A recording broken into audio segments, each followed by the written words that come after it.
Siapakah pemuda gagah dan kakek berjenggot itu? Ya, ternyata mereka adalah orang yang sama. Beliaulah Kiai Haji Agus Salim, sang guru bangsa legendaris itu.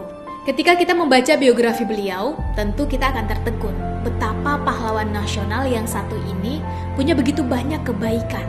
Beliau seorang pejuang, pemimpin media, ulama, menteri, ketua partai, filsuf, pembaharu, diplomat, guru bangsa, dan lain-lain. Kecerdasannya tentu tak perlu dipertanyakan lagi.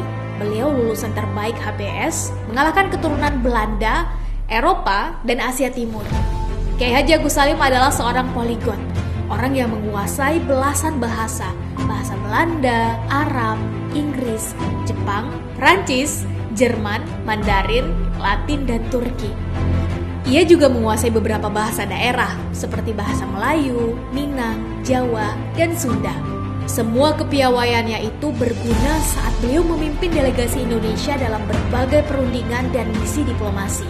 Salah satunya adalah misi diplomasi ke Timur Tengah selama berbulan-bulan untuk mencari dukungan sekaligus pengakuan atas kedaulatan Indonesia. Dan itu berhasil. Berkat kepandaiannya dalam berdiplomasi, maka Indonesia mendapatkan pengakuan secara de jure resmi sebagai negara berdaulat oleh Mesir, Lebanon, Suriah, Arab Saudi, dan Irak. Ya, itulah jasa Kiai Haji Agus Salim, guru besar bangsa yang dalam perjalanannya selalu mumpuni mengambil peran penting, seperti ketika perjanjian Linggarjati, Renville, sidang ILO di Jenewa, juga sidang Dewan Keamanan PBB.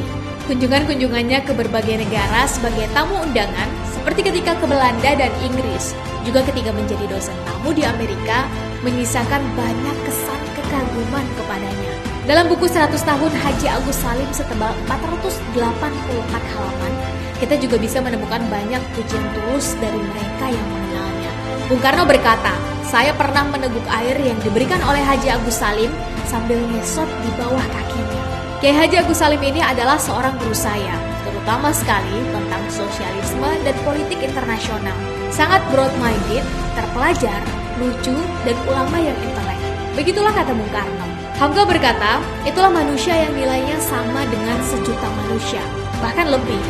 Jarang-jarang Tuhan memberikan manusia semacam itu dalam alam ini, apalagi kepada suatu bangsa.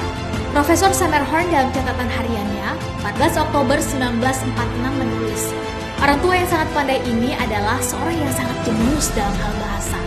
Ia dapat berbicara dan menulis dengan sangat sempurna, setidaknya dalam 9 bahasa, dan mempunyai hanya satu kelemahan, yaitu selama dalam hidupnya melarat.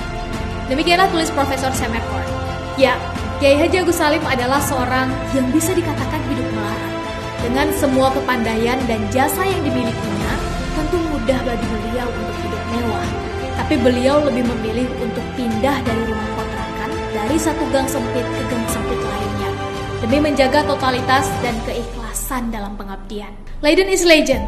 Pemimpin adalah tentang berani menderita, bukan tentang berapa rupiah yang kau dapat dari negara, tapi apa yang kau berikan untuk negara. Dan itulah yang membuat kawan maupun lawan segan dan simpati padanya. Selamat jalan sang guru bangsa. Amal dan jasamu teladan abadi sepanjang masa.